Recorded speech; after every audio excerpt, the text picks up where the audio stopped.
창세기 1장 26절에서 28절까지 말씀입니다. 우리는 하나님의 형상입니다. 이런 제목으로 함께 말씀을 대하려고 합니다. 사람은 홀로 살아갈 수 없는 존재입니다. 그래서 아리스토텔레스는 사람은 사회적인 동물이다 이렇게 정의합니다. 누군가와 관계를 맺고 사람들과 함께 그렇게 살아가는 존재가 사람입니다. 스마트폰이 발달하면서 관계를 맺는 방법이 좀 다양해졌습니다. 우선 SNS라는 게 있죠.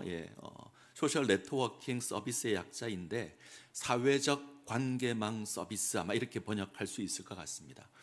연예는 우리가 예전에 누구를 만나거나 이제 관계를 맺으려면 만나야 했잖아요. 만나서 차를 마시거나 밥을 같이 먹거나 우리가 그렇게 관계를 맺었습니다. 그런데 요즘은 좀 다른 것 같습니다. 직접 만나지 않고도 얼마든지 관계를 맺을 방법들이 존재합니다. 먼 외국에 있는 사람과도 관계를 맺을 수 있습니다. 이 SNS라는 것을 통하면 가능합니다. 한 번도 본 적이 없는데, 한 번도 만난 적이 없는데 친구를 맺을 수 있고요, 구독도 할 수 있고 팔로워도 할 수 있습니다. 이 SNS라고 하는 가상 공간에 개인의 생각이나 관심이나 글이나 그림들을 올려놓고 공유하면 다른 사람들이 와서 그것을 보고 반응하고 좋다고 표현도 하고 글도 달아줍니다. 이것을 보면 사람은 관계를 맺고 살아가는 것이 분명한 것 같습니다. 이건 변함없습니다. 사람은 누군가와 관계를 맺고 살아갑니다. 직접 만나서 관계를 맺을 수 있고 이 SNS 같은 것으로 관계를 맺을 수도 있을 겁니다. 하지만 모습은 좀 달라진 것 같습니다. 철저하게 개인주의 성향을 지니고 있습니다. 자기 중심적이라는 생각을 듭니다. 자기 생각, 자기 감정 표현하고 내가 관심 가지는 것, 내가 옳다고 생각하는 것, 이것들을 올려서 공유합니다. 자신의 감정과 욕망에 충실한 겁니다. 그리고 그것으로 행복을 구하기도 합니다. 사람들이 자기와 친구를 많이 맺고 팔로워를 많이 하면 왠지 기분이 좋고 행복한 것 같습니다. 사람들이 내가 올린 글이나 그림에 좋아요를 많이 눌러주면 왠지 마음이 흐뭇합니다. 그래서 더 많이 호응을 얻으려고 요구를 하기도 합니다. 이게 진정한 행복일까? 그런 생각을 해봤습니다. 저는 의외로 이것이 불안할 수 있다 하는 생각도 듭니다. 인간의 감정과 인간의 욕망은 늘 변합니다.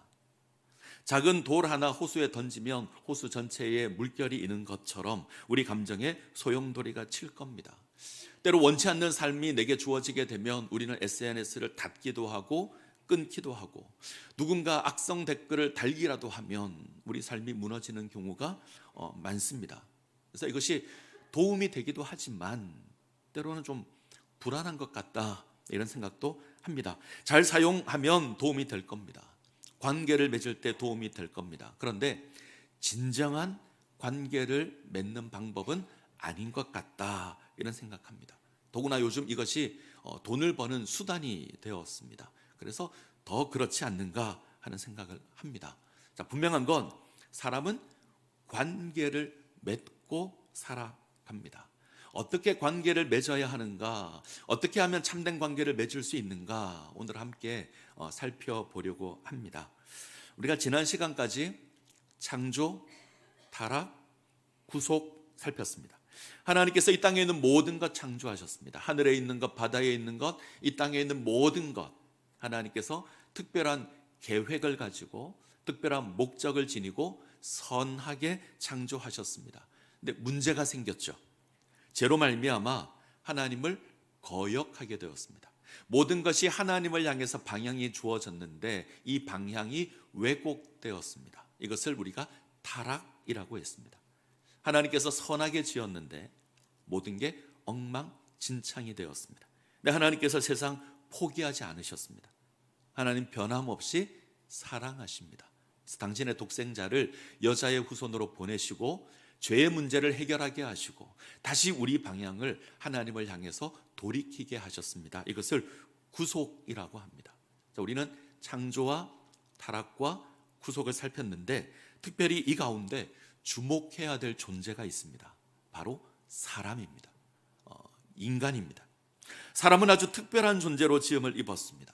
분명 피조물인데 다른 피조물과 조금 다릅니다. 성경을 보면 하나님보다 조금 못하게 창조되었고 하나님께서 창조한 모든 피조물들을 다스리는 존재가 사람이다, 이렇게 고백합니다.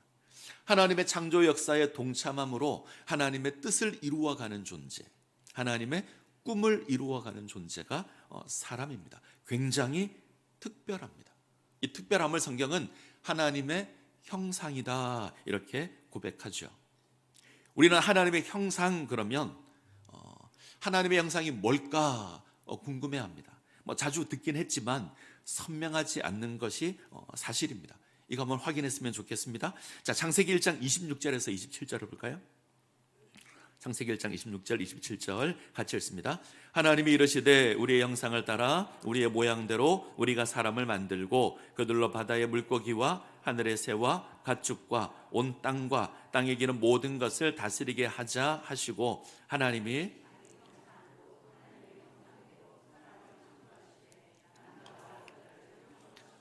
화면을 계속 띄워 주십시오. 자, 잘 보셔야 됩니다. 하나님께서 다른 피조물을 만들 때와 사람을 만드실 때 다른 점이 있습니다. 뭔가 다릅니다. 뭐가 다르죠? 첫 번째는 창조의 방법이 다릅니다. 하나님께서 피조물을 창조하실 때 이전에는 그냥 말씀만 하셨습니다. 그러면 생겼습니다. 빛이 있으라 그러면 빛이 있었습니다. 하나님이 부르시면 응답하는 방식으로 창조되었습니다. 빛이 있으라 그러면 빛이 있었고, 공중에 새가 있으라 그러면 새가 있었습니다. 근데 사람을 창조할 때는 사람이 있으라 이러지 않습니다. 하나님께서 의논하십니다. 우리가 사람을 만들자, 하나님 의논하십니다. 자, 잘 생각해 보십시오. 하나님께서 다른 피조물 만들 때 의논하신 적이 있나요? 없습니다. 그냥 있으라 그러면 있었습니다. 근데 사람을 만들 때는 의논하십니다. 좀 다르죠? 하나님의 모습도 다릅니다. 사람을 창조하기 전까지는 그냥 하나님 그랬습니다. 근데 지금까지는 하나님 그랬는데 사람을 창조할 때는 우리, 사람을 창조할 때만 우리 이렇게 나타납니다. 하나님은 단수이고요, 우리 그러면 복수입니다. 하나님이 한 분이 아니라는 이야기죠. 삼위 하나님을 의미합니다. 성부 하나님, 성자 하나님, 성령 하나님, 이 삼위 하나님이 의논하십니다. 어떻게 의논하죠? 우리의 형상을 따라 우리의 모양대로 우리가 사람을 만들고 그들로 바다의 물고기와 하늘의 새와 가축과 온 땅과 땅에 기는 모든 것을 다스리게 하자. 우리처럼 만들자. 그리고 우리가 만들어 놓은 것 다스리게 하자. 뭔가 다릅니다. 여기서 주목해야 될 것이 있는데, 형상, 모양, 우리가 볼 때는 비슷해 보이는데, 그리고 많은 사람이 형상과 모양을 같은 것이다 이렇게 해석하기도 합니다. 근데 조금 달라 보입니다. 자, 형상은 무엇을 새기는 겁니다. 어떤 것을 새겨 놓고 그것을 보면 이것이구나 아는 게 형상입니다. 광화문에 가면 동상이 두 개 있죠. 뭐가 뭐가 있죠? 하나는 이순신, 하나는 세종대왕. 압니다. 충무공 이순신 장군의 동상이 있고 세종대왕의 동상이 있습니다. 우리는 이 동상을 보면 이순신 장군이구나, 세종대왕이구나 압니다. 이처럼 뭔가 보여주는 것이 형상입니다. 우리는 이순신 장군이 원래 저렇게 생겼는지 세종대왕이 저렇게 생겼는지 우리는 모릅니다. 그런데 이것을 보면 이게 이순신 장군이구나, 세종대왕이구나 압니다. 사람이 하나님의 형상으로 만들어졌다는 건 사람을 보면 하나님 이런 분이구나 라는 것을 알게 된다는 겁니다. 이것이 형상입니다. 모양은 성질이 닮았다 이렇게 생각하시면 쉬울 것 같습니다. 자, 예를 들면 자식의 모습을 보면 신기하게도 부모의 모습이 담겨 있습니다. 가끔 저희 집 아이들을 보면 놀랄 때가 있습니다. 제가 하는 행동을 이들이 그대로 합니다. 이 생긴 것도 닮았는데 행동도 닮았습니다. 성격도 비슷하고 말투도 비슷합니다. 정말 신기하죠? 가끔 아이들이 마음에 안 드는 행동을 할 때가 있습니다. 그럼 아내는 저를 쳐다봅니다. 왜 쳐다보죠? 나 아니고 너야. 이런 의미에서 하는 겁니다. 이처럼 부모 모습이 자녀들에게 그대로 있는데 이런 것을 모양 그럽니다. 사람은 하나님의 형상입니다. 하나님을 드러내는 존재로 지음을 받았습니다. 그리고 하나님께서 하시는 하나님의 어떤 사역들, 하나님의 성품을 본받아 이것을 해야 합니다. 이것을 아마 모양 그런 것 같습니다. 하나님께서 창조하신 피조물을 우리가 다스려야 되고, 하나님의 창조 사역에 동참해야 되고, 하나님의 뜻을 이루어 가야 합니다. 이게 모양, 이 둘을 합쳐서 우리는 주로 하나님의 형상이다, 이렇게 고백합니다. 이 땅에 창조된 모든 피조물 가운데 유일하게 사람만 하나님의 형상입니다. 하나님이 하늘을 보고 땅을 보고 하나님의 형상 그러지 않았습니다. 하나님이 하늘에 달아놓은 해와 달과 별을 보고 하나님의 형상 그러지 않았습니다. 여섯째 날에 우리가 똑같은 날에 창조된 짐승을 보고 하나님의 형상이다 그러지 않았습니다. 오직 사람에게만 하나님의 형상이라고 합니다. 자, 이 형상이 뭔지 조금 더 구체적으로 보겠습니다. 자, 형상 그러면 기본적인 의미는 닮았다. 그것을 보면 무엇을 의미하는지 보인다. 이게 형상입니다. 뭐가 닮았을까? 우선 외모가 닮았다고 생각하는 사람이 있습니다. 주로 상담하는 사람들이 이런 주장합니다. 외모가 다른 사람보다 좀 뛰어나지 못해서, 때로는 좀 예쁘거나 멋있지 않아서 낙심하는 아이가 있으면 이 상담하는 분들은 꼭 가서 하는 얘기가, 괜찮아, 너는 하나님의 형상이야, 너와 하나님 닮았어, 이제 이렇게 이야기합니다. 이게 뭐 위로가 될 것 같기도 합니다. 근데 제가 가만히 생각해 봤는데 아닐 수도 있을 것 같다. 저희 집 아이들이 저랑 많이 닮았습니다. 이전 교회 성도들은 저희 집 둘째 아이가 지나가면 주목사님이다 이러고 인사를 했다 그래요. 그 정도로 닮았습니다. 한 성도가 생각만 하면 되는데 이게 굳이 가서, 이야 너는 정말 아빠랑 닮았어, 이러니까 난리가 났습니다. 지는 아빠랑 안 닮았는데, 자기는 엄마랑 닮았는데 왜 아빠랑 닮았냐 그러냐고 이호가 울고불고 난리가 난 적이 있습니다. 이 닮았다는 게 꼭 위로가 되는 건 아닌 것 같습니다. 나아가서 하나님의 형상, 이게 외모를 말하는 것도 아닙니다. 하나님은 영이십니다. 무슨 말이죠? 어떤 형태나 어떤 모양이 없습니다. 때문에 우리가 어떤 형상이나 어떤 모양으로 무엇을 하나 만들어 놓고 이게 하나님이다 그러면 안 됩니다. 하나님은 어떤 외적인 모습이 없으신 분입니다. 어떤 사람은 하나님과 교제할 수 있는 능력이 하나님의 형상이라고 말하고, 어떤 사람은 하나님이 다른 피조물과 구별되게 자유의지라는 걸 줬는데 이것이 하나님의 형상이다 말하기도 합니다. 어떤 사람은 피조세계를 관리하고 다스리는 것이 하나님의 형상이다, 여기에 지식, 의, 거룩함, 이것을 하나님의 형상이다 말하기도 합니다. 아주 좋은 의견이라고 생각합니다. 근데 제가 볼 때는 이것은 하나님의 형상인 사람이 지니는 어떤 직무, 사명, 혹은 그것을 감당하기 위해서 지내야 되는 어떤 성품들을 말하는 것 같아요. 이 자체가 하나님의 형상은 아닌 것 같습니다. 자, 그러면 뭐가 하나님의 형상일까? 자, 오늘 본문 말씀을 보겠습니다. 27절 같이 읽겠습니다. 하나님이 자기 형상 곧 하나님의 형상대로 사람을 창조하시되 남자와 여자를 창조하시고, 하나님께서 사람을 하나님의 형상으로 만드셨는데 그 모습이 남자와 여자입니다. 자, 직관적으로 이해하셔야 됩니다. 하나님이 사람을 하나님의 형상으로 만드셨는데 그 모습이 남자와 여자입니다. 자, 뭔가 연상이 되셔야 합니다. 창조에서 하나님은 언제나 단수로 표현되었는데, 하나님 이랬는데 사람을 창조할 때만 우리라는 복수로 나타납니다. 단수가 복수입니다. 사람 그러면 단수죠. 남자와 여자 그러면 복수가 됩니다. 닮았습니다. 하나님께서 우리라는 관계로 존재하십니다. 성부 하나님, 성자 하나님, 성령 하나님, 이 삼위 하나님이 계신데 한 분 하나님으로 존재합니다. 셋인데 하나이고 하나인데 셋입니다. 우리는 이걸 완전히 이해할 수 없습니다. 아주 독특한 관계입니다. 근데 이 독특한 관계를 사람에게 허락하셨습니다. 사람은 남자와 여자, 사람과 사람이라는 관계로 존재합니다. 하나인데 둘이고요, 둘인데 하나입니다. 독특한 관계입니다. 독일어 해설 성경은 이 부분을 이렇게 해석을 했습니다. 중요한 것은 하나님이 사람의 형상으로 남자 또는 일반 사람에게 말씀하신 것이 아니라 남자와 여자에게 말씀하셨음이 강조되어 있다. 이렇게 둘이 하나인 가운데에서만 사람은 하나님의 형상이 된다. 또 그런 상태로만 하나님의 형상으로 청지기의 책임을 감당할 수 있다. 저는 이 해석에 동의합니다. 창세기에서 하나님의 형상은 남자와 여자입니다. 곧 사람과 사람 사이의 관계입니다. 이게 중요합니다. 애당초 하나님께서 인간을 만들 때 아담 한 명을 완벽한 존재로 만들지 않았습니다. 하와라는 존재가 함께 할 때 아담은 온전한 존재가 됩니다. 이것이 하나님의 형상입니다.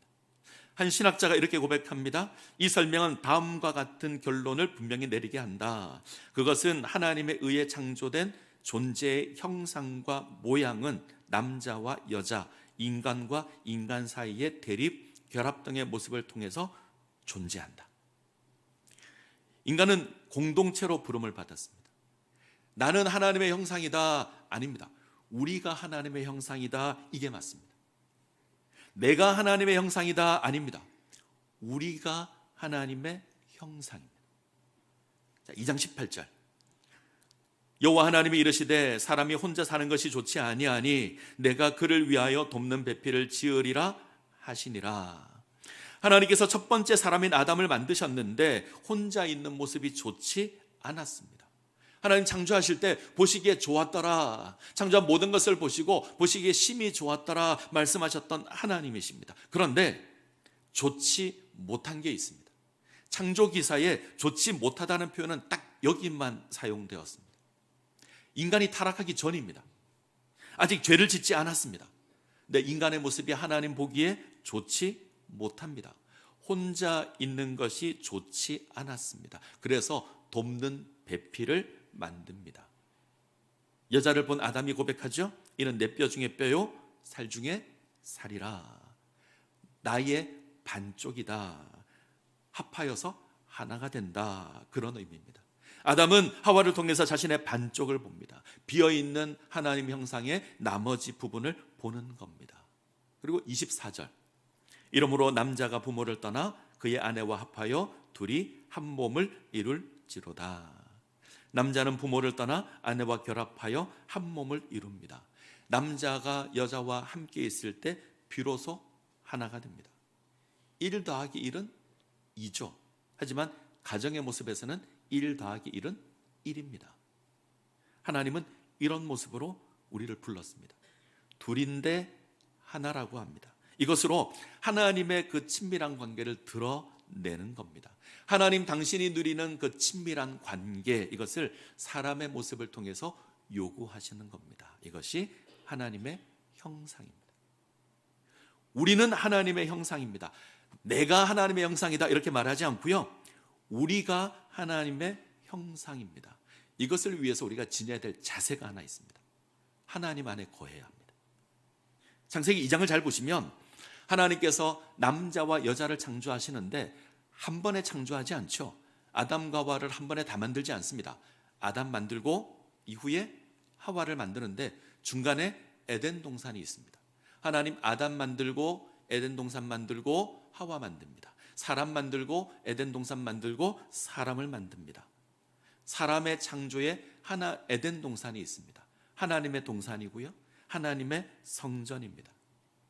사람은 이곳에서 하나님을 만나고 이곳에서 하나님과 교제하고 이곳에서 하나님을 예배합니다. 이것을 통해서 남자와 여자가 사람과 사람이 하나가 됩니다.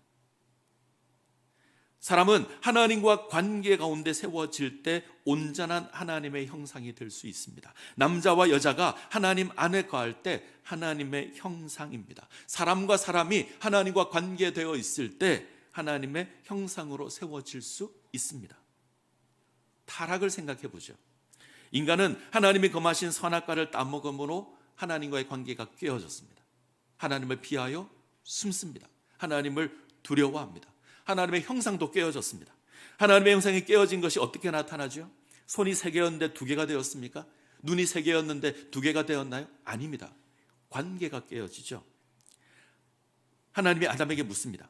내가 네게 명한 그 나무의 열매를 네가 먹었느냐? 그때 아담이 뭐라고 대답을 하죠? 자, 3장 12절 아담이 이르되 하나님이 주셔서 나와 함께 있게 하신 여자 그가 그 나무 열매를 내게 주므로 내가 먹었나이다. 저 여자 때문에 내가 타락했습니다.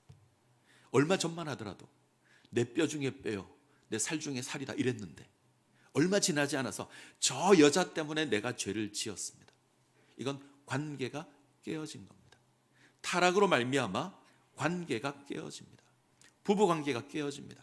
조금만 더 가면 형제 관계가 깨어집니다. 형이 동생을 죽입니다. 살인이 일어나죠. 담을 쌓습니다. 저주를 선포하고 복수를 선포하고 다른 사람과의 관계가 깨어지는 겁니다. 이건 하나님의 형상이 깨어졌기 때문에 그렇습니다. 오늘날 우리가 살아가는 세상이 그렇습니다. 가정이 깨어집니다.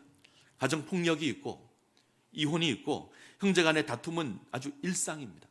곳곳에서 살인이 일어납니다.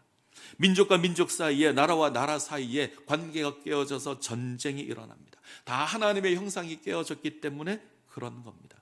이런 인간의 모습 속에서 하나님의 모습이 보이지 않습니다. 그런데 하나님 인간을 포기하지 않으셨습니다. 하나님의 형상이 깨어졌는데 다시 회복시키기를 원하십니다. 그래서 하나님 친히 이 땅에 오십니다. 성자 하나님께서, 예수님께서 이 땅 가운데 오십니다. 히브리서를 기록한 저자가 히브리서를 시작하면서 예수님을 이렇게 소개합니다. 이는 하나님의 영광의 광채시요 그 본체의 형상이시라. 예수님께서는 하나님의 본체를 드러내시는 하나님의 형상이다. 말 그대로 표현하면 하나님이다. 진짜 하나님의 형상으로 이 땅에 오셨다. 새한글 성경은 이렇게 번역했습니다. 그 아들은 하나님의 영광을 드러내는 광채시며 하나님의 실상 그대로이다. 하나님은 참 하나님이십니다. 그 하나님께서 이 땅에 오십니다. 그리고 하나님의 형상으로 지녀야 될 참된 모습을 우리에게 보여주십니다. 어떻게 하시죠? 우리를 위해서 낮아지시고 섬기십니다. 사랑으로 섬기십니다. 자기 목숨을 내어주기까지 섬기십니다. 하나님의 형상은 이래야 합니다. 이 땅의 인생이 조롱하고 이 땅의 인생이 멸시하고 손가락질하고 거부하고 십자가에 매어 달지만 예수님 십자가에서 묵묵히 이 모든 걸 감당하십니다. 끝까지 사랑하십니다. 그리고 섬기십니다. 그것으로 우리를 구원하셨습니다. 왜 이렇게 하셨죠? 그는 하나님의 형상이시거든요. 진짜 하나님의 형상이시거든요. 그래서 이렇게 합니다. 그리고 우리를 하나님의 형상으로 회복시키셨습니다. 우리는 어떻게 살아야 합니까? 예수님처럼 살아야죠. 참 하나님의 형상이신 예수님 보이신 그 사랑으로 우리가 살아야 합니다. 그것으로 우리가 하나 되어야 합니다. 이것이 하나님의 형상입니다. 우리 가운데 회복된 하나님의 형상 어떻게 나타나야 될까? 가장 선명하게 나타나야 될 곳이 어디일까? 우선 가정입니다. 우리 가정이 하나님의 형상이 되어야 합니다. 남자와 여자가 하나 되어야 하는 공동체 가정입니다. 이것으로 우리 가정을 통해서 하나님의 형상이 드러나야 합니다. 우리 가족이 남편과 아내가 자녀와 부모가 하나가 되는 것으로 하나님의 형상이 드러나야 합니다. 사실 제가 주례를 할 때 가정은 하나님의 형상입니다. 이 제목으로 주례를 하고 싶거든요. 그런데 이 주제를 하려면 뭔가 설명해야 될 게 너무 많습니다. 그래서 예식장 갈 때마다 제가 듣는 얘기가 있어요. 직원이 와서 늘 얘기합니다. 목사님 빨리 마치셔야 합니다. 빨리 끝내야 합니다. 내가 이 주제를 제가 못합니다. 우리 결혼한 신혼부부가 예배 참석하셨는데 부탁을 드립니다. 남편과 아내가 하나 될 때 하나님의 형상으로 세워질 수 있습니다. 하나님의 형상으로 세워지는 복된 가정이 되시기를 간절히 소원합니다.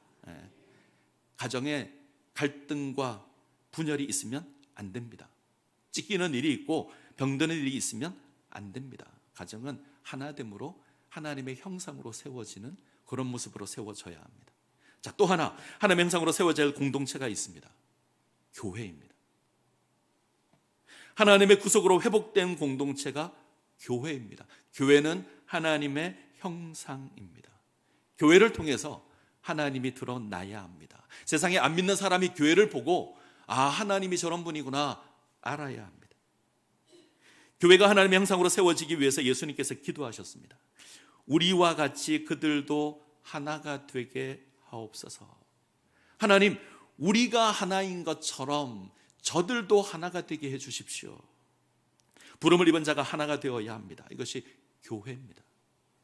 예수로 말미암아 부름을 입은 자들이 모여서 하나님의 형상을 회복하는 곳이 교회입니다. 하나 되지 못했던 인생이 예수 그리스도로 말미암아 회복되어서 그 안에서 하나로 세워져 가는 공동체가 교회입니다. 우리를 하나님의 형상으로 세우기 위해서 예수님 이 땅에 오셨습니다. 그리고 친히 하나님의 형상이 지녀야 될 그 모습을 우리에게 보여주셨습니다. 사랑으로 섬기는 겁니다. 목숨으로 사랑하는 겁니다. 상한 갈대지만 꺾지 않고 꺼져가는 심지지만 끄지 않으시고 붙들어서 회복시키는 겁니다. 그렇게 우리가 부름을 입었습니다. 우리가 하나님의 형상이 되었고 우리가 교회가 되었습니다. 태초에 남자와 여자는 에덴 동산에 하나님 안에 있을 때 하나님의 형상으로 세워질 수 있었습니다. 오늘날 우리는 십자가의 예수 그리스도 안에 있을 때 하나님의 형상으로 세워질 수 있습니다. 예수 안에서 서로 인정하고 예수 안에서 서로 용납하고 예수 안에서 서로 사랑해서 하나로 세워질 수 있습니다. 이것이 하나님의 형상입니다. 자, 이 일을 위해서 함께 하셔야 합니다. 교회는 함께 하는 곳입니다. 나 혼자 열심히 한다고 무엇이 이루어지는 곳이 아닙니다. 어떤 사람은 나만 열심히 신앙생활 하면 되지. 아닙니다. 교회는 함께 하는 곳입니다. 철저히 함께 가는 곳이 교회입니다. 이를 위해서 해야 될 게 있죠. 인정하셔야 합니다. 용납하셔야 합니다. 저 사람은 하나님의 백성이다. 하나님의 자녀다. 인정하셔야 합니다. 예수님께서 피 흘려 구원하신 하나님의 자녀라는 것 인정하셔야 합니다. 예수님이 피 흘려 구원하셨는데 우리가 정죄할 수 없습니다. 우리가 심판할 수 없습니다.